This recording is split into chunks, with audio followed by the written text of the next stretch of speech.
کہ یہ مہینہ اسلامی اعتبار سے سیدنا صدیق اکبر رضی اللہ تعالیٰ عنہ سے نسبت رکھتا ہے کہ 22 جمادی الثانی بمطابق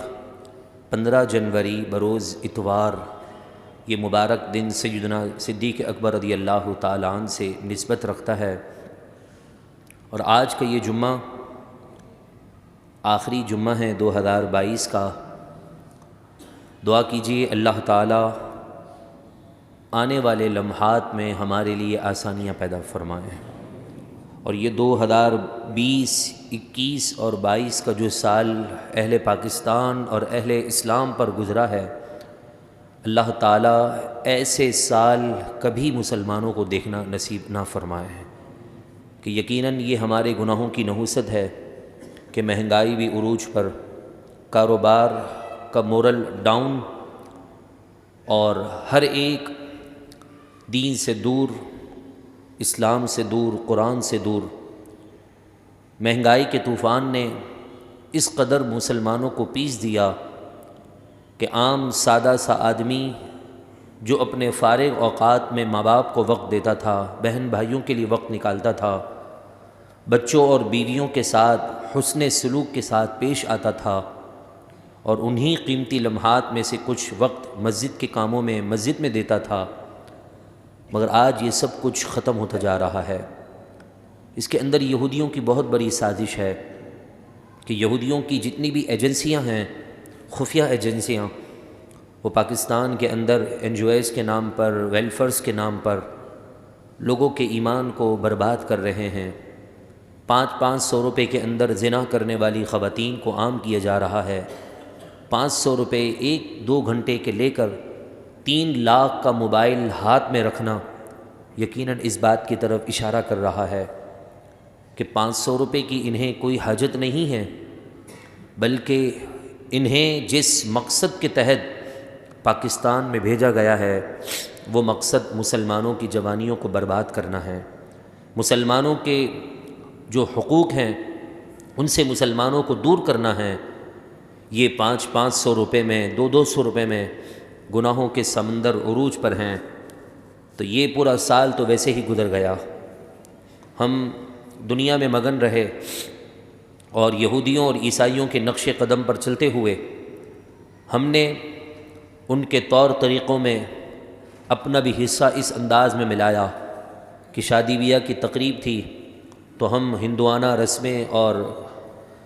نان مسلمز کلچر کو اپنے درمیان عام کرتے رہے، مہندیاں ہوتی رہیں، مکس گیدرنگ ہوتی رہی، اور پھر اتنا ہی نہیں بلکہ اب اس کو ماڈرن اسلام کے نام سے پیش کیا جا رہا ہے کہ شادی بیاہ کو بھی ہم اس طرح پیش کریں کہ اسلام کا ٹچ مل جائے، کہ دلہا دلہن کی انٹری ہو تو اللہ تبارک و تعالیٰ کے مبارک ناموں کا نعوذ باللہ من ذالک ذکر ہو رہا ہوتا ہے، اسماء الحسنہ بجائے جاتے ہیں۔ پہلے لوگ اس کام کو غلط سمجھتے تھے گانے کے ساتھ انٹری کر کے، اب اس کو اسلامی رنگ دینے کی کوشش کی گئی کہ اسماء الحسنہ بجا دیے جاتے ہیں، ڈسکو لائٹیں اسماء الحسنہ کے نام پر حرکت کرنا شروع کر دیتی ہیں، چاروں طرف اسکرینز لگی ہوتی ہیں، دلہا دلہن کی انٹری میں ہر آدمی، ہر عورت دولہے اور دلہن کو دیکھ رہا ہوتا ہے، اور علت اور وجہ یہ پیش کی جاتی ہے کہ نکاح پہلے ہو چکا ہے، اب تو دلہا دلہن آپس میں ایک ساتھ آ سکتے ہیں۔ ٹھیک ہے، نکاح ہو چکا ہے تو اس دولہے کا آنے والے مہمانوں کی تمام خواتین سے نکاح نہیں ہوا، اور اس دلہن کا آنے والے مردوں اور بھائیوں میں سے سب کے ساتھ نکاح نہیں ہوا ہے، تو پھر ان سب کا درمیان یہ بے حیائی کے سمندروں کو عام کرنا، اور پھر سب سے بڑھ کر فراڈ،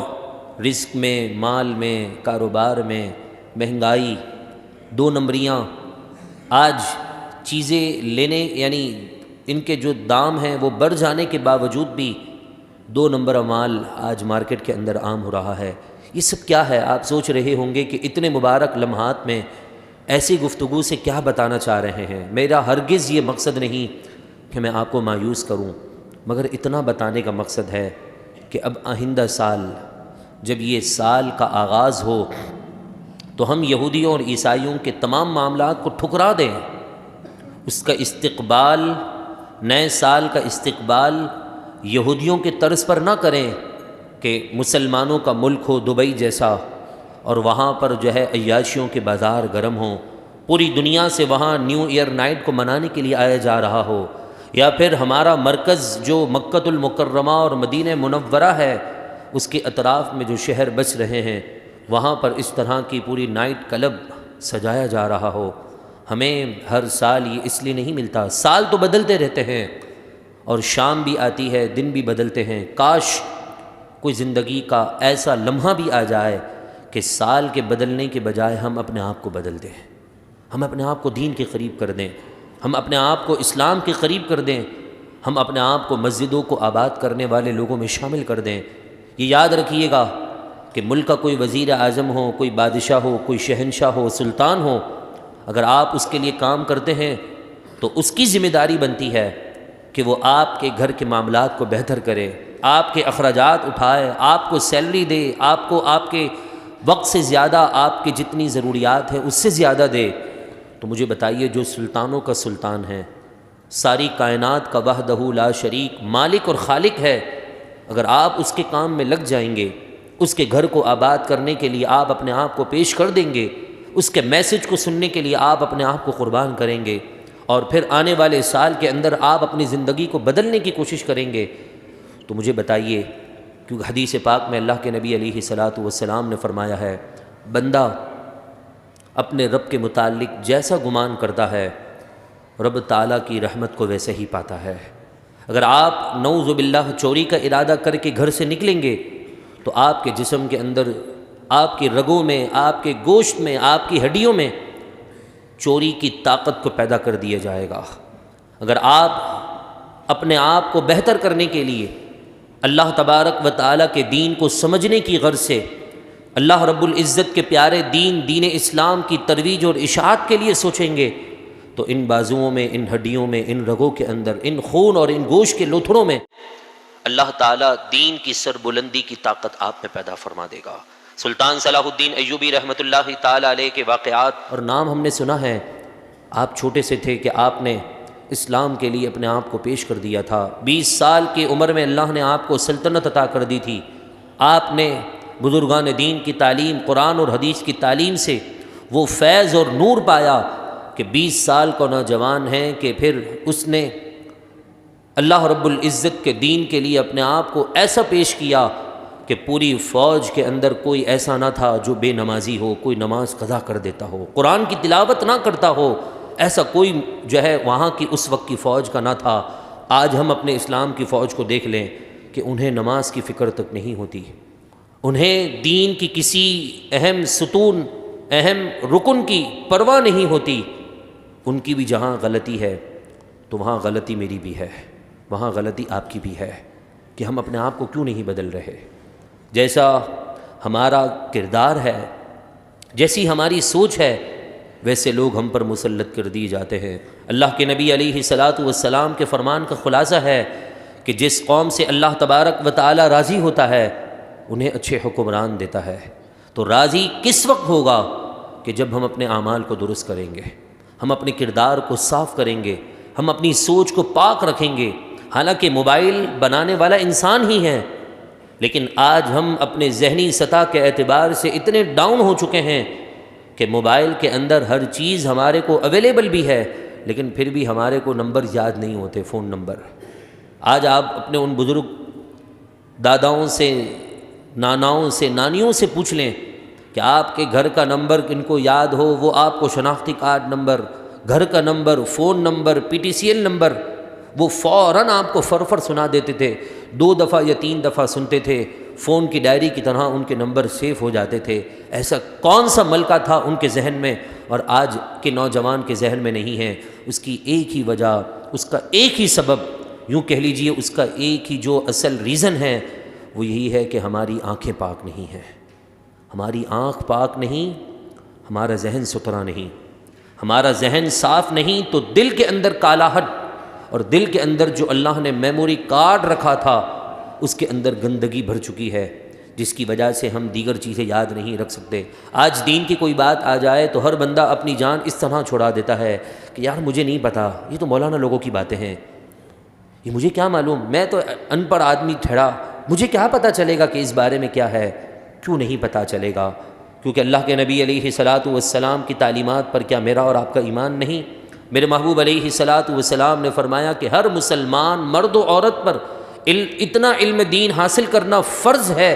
جو اس کے معاملات سے وابستہ ساری چیزیں ہوں۔ مجھے بتائیے آج ہم اس سے بھی کورے ہو چکے ہیں۔ یہ ساری باتیں مایوسی والی نہیں ہیں۔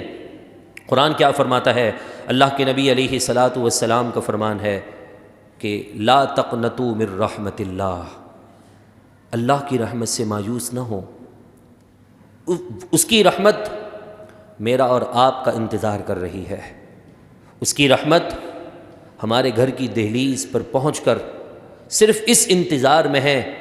کہ میرا یہ بندہ اپنا دروازہ کھولے اور میری رحمت میں آ کر سما جائے۔ اتنا اللہ رب العالمین کی رحمت ہمیں پکار کر کہہ رہی ہے۔ مجھے بتائیے آج جس رحمت کی ہمیں ضرورت ہے ہم اس کو ٹھکرا رہے ہیں، کل کو اسی رحمت کی جب ضرورت پڑے گی تو یہ رحمت ہمارا ساتھ نہ دے گی۔ ایک اللہ والے کے متعلق ملتا ہے کہ وہ بازار میں کھڑے ہو کر رو رہے تھے۔ کسی نے پوچھا کہ آپ یہاں کھڑے ہو کر کیوں رو رہے ہیں؟ تو کہا کہ میں بندوں اور رب کے درمیان دوستی کروانا چاہ رہا ہوں۔ تو پھر پوچھنے والے نے پوچھا کہ بتائیے یہ کام کیوں نہیں کرتے؟ کہا وہ رب تو مان رہا ہے مگر ان کی مصروفیت کی وجہ سے یہ لوگ ماننے کے لیے تیار نہیں ہیں۔ روتے روتے وہاں سے چلے جاتے ہیں۔ پھر وہی اللہ والے قبرستان میں روتے ہوئے ملتے ہیں۔ پھر کسی نے پوچھا کہ اب رونے کا سبب کیا ہے؟ تو کہا ابھی بھی اسی ذمہ داری اور اسی ڈیوٹی پر ہوں کہ بندوں اور رب کے درمیان صلح کروا رہا ہوں۔ تو کہا اب کس بات میں تاخیر ہو رہی ہے؟ اب تو دوستی کروا دے۔ کہا بندہ مارنے کے لیے تیار ہے، رب ماننے کے لیے تیار نہیں ہے۔ آنکھ بند ہو جائے گی نا تو ایک سبحان اللہ کہنے کا بھی آپ کو وقت نہیں ملے گا۔ پچھلے ہفتے کے دن کی بات ہے، 17 یا 18 سال کا نوجوان نہ جانے کہاں سے گولی لگی اور منٹوں کے اندر وہ دم دے کر چلا جاتا ہے۔ الآصف حسن اس کو ادھر کراچی سے باہر کی سائڈ پر الآصف کے پاس۔ حالانکہ اس کی خوشی کا عالم یہ تھا کہ وہ کرائے کے مکان سے اپنے گھر میں شفٹ ہو رہے تھے، ذاتی مکان میں، اور گھر کا آخری یہ فرد خوشی کے مارے جھوم رہا تھا، لیکن اسے یہ معلوم نہ تھا کہ اسے اس عارضی گھر میں نہیں حقیقی گھر یعنی قبر میں جانا ہے۔ تو یقیناً میری اور آپ کی زندگی کی شام بھی ایک دن آ جائے گی۔ سال یوں ہی بدلتے جائیں گے، یوں ہی پٹاخے پارے جائیں گے، یوں ہی یہودیوں کو خوش کیا جا رہا ہوگا۔ جس قوم کے پاس کھانے کے لیے نہیں ہے، آپ دیکھ لیجئے گا وہی قوم کل کی رات کتنے خرافات کر رہی ہوتی ہے۔ جس قوم کے پاس کاروبار میں پیسہ انویسٹ کرنے کے لیے نہیں ہے، انویسٹر رو رہے ہیں، وہی قوم عیاشیوں میں اپنا پیسہ کتنا اڑا رہی ہوگی۔ لہذا اپنے ایمان کی فکر کیجئے، اپنے اولاد کے ایمان کی فکر کیجئے۔ آج کی بات کوئی درس نہیں، آج کا یہ بیان کوئی بیان نہیں، آج کا یہ درس قرآن نہ قرآن کی آیت ہے نہ اس میں حدیث ہے، یہ وہی عام فہم باتیں ہیں جو ہم نے ماں کی گود میں باپ کی شفقت کے سائے میں حاصل کی تھیں، مگر دنیا کے گرد و غبار کی وجہ سے اس پر اتنا میل چڑھ چکا تھا کہ ہم شاید یہ سبق بھول چکے تھے۔ اب ہمیں واپس اس سبق کو یاد کرنا ہے۔ آج اللہ نے ایک موقع عطا کر دیا کہ ہم اس موقع سے فائدہ اٹھاتے ہوئے اپنی زندگی کو بدلنے کی کوشش کریں، اپنے آپ کو بدلنے کی کوشش کریں، توبہ اور استغفار کے لیے اپنے آپ کو پیش کریں، کیونکہ میرے محبوب علیہ الصلاۃ والسلام کا فرمان ہے کہ اگر کوئی مسافر سفر میں جائے اور اس کی سواری کھو جائے اور وہ تنہا ہو، موت کے انتظار میں ہو کہ اب بس موت مجھے آ جائے اور لے جائے، یکا یک اس کے سامنے سے اس کی سواری آ جائے تو کتنا خوش ہوتا ہے۔ اندازہ لگائیے کہ آپ یہاں سے جو ہے وہ بلوچستان کی طرف چلے جائیں اور راستے میں آپ کی گاڑی خراب ہو جائے، نہ بندہ ہے نہ بندے کی ذات ہے نہ کوئی میکینک ہے، کیا آپ کی حالت ہوگی کہ پانی بھی ختم، اناج بھی ختم، پیٹرول بھی نہیں، آپ کا انجن بھی چل نہیں رہا گاڑی کا، لیکن یکایک کوئی اللہ تبارک و تعالیٰ کی جانب سے کوئی بندہ آپ کے لیے رحمت بن کر آ جائے، وہ آپ کو ٹو کر دے یا اپنی سواری میں بٹھا دے اور آپ کو منزل تک پہنچا دے اور آپ کی گاڑی بھی ٹھیک کر دے، مجھے بتائیے کتنی خوشی ہوگی۔ اس مثال کو یوں سمجھیے تو اب جتنی خوشی اس بندے کو ہوگی جو موت کے انتظار میں تھا اور اپنی منزل کو پہنچ چکا ہے رب کے فضل سے، میرے محبوب نے فرمایا اس سے کئی گناہ زیادہ تبارک و تعالیٰ کی رحمت اپنے بندوں کے توبہ کے انتظار میں ہوتی ہے، اور اس قدر خوش ہوتی ہے کہ جب اس کا بندہ اس کے حضور توبہ کرتا ہے۔ لہذا کل کی جو راحت ہے اس میں خرافات سے اپنے آپ کو دور رکھیے۔ بائک کے سائلنسر نکال کر امت کو پریشان کر کے کون سے نئے سال کا جشن منا رہے ہیں؟ ڈوب مرنے کا مقام ہے ہمارے لیے کہ ہم پورا سال میں رب کو راضی کرنے کے لیے تو کچھ نہ کر سکے، اور ہم جشن منا رہے ہیں کہ نئے سال کا آغاز ہوگا۔ ہاں، اگر نئے سال کا آغاز کرنا بھی ہے تو اپنے گھروں میں اپنے بچوں کو بٹھائیں، صلاۃ حاجت ادا کریں، صلاۃ التوبہ پڑھیں، درود پاک پڑھیں، گھروں کی چھت پر کھڑے ہو کر اذان دیں، درود پاک پڑھیں، بلند آواز سے در و دیوار کو گواہ بناتے ہوئے ہر گھر کی چھت سے آواز آ رہی ہو، تو مجھے بتائیے پورا سال کتنی رحمتوں کا نزول ہوگا۔ آئیے دعا کرتے ہیں اللہ تعالیٰ آنے والے سال کو ہمارے لیے عافیت والا سال فرما دے، برکت والا سال فرما دے، خیر والا سال فرما دے، خوشیوں والا سال فرما دے، مہنگائی کا طوفان ختم ہو جائے یہ سال عطا کر دے، اور رب العالمین ہمیں دین کے قریب ہو جانے والا سال عطا کر دے، قرآن کے قریب ہو جانے والا سال عطا کر دے۔ حدیث پاک میں آتا ہے اللہ کے نبی نے فرمایا کہ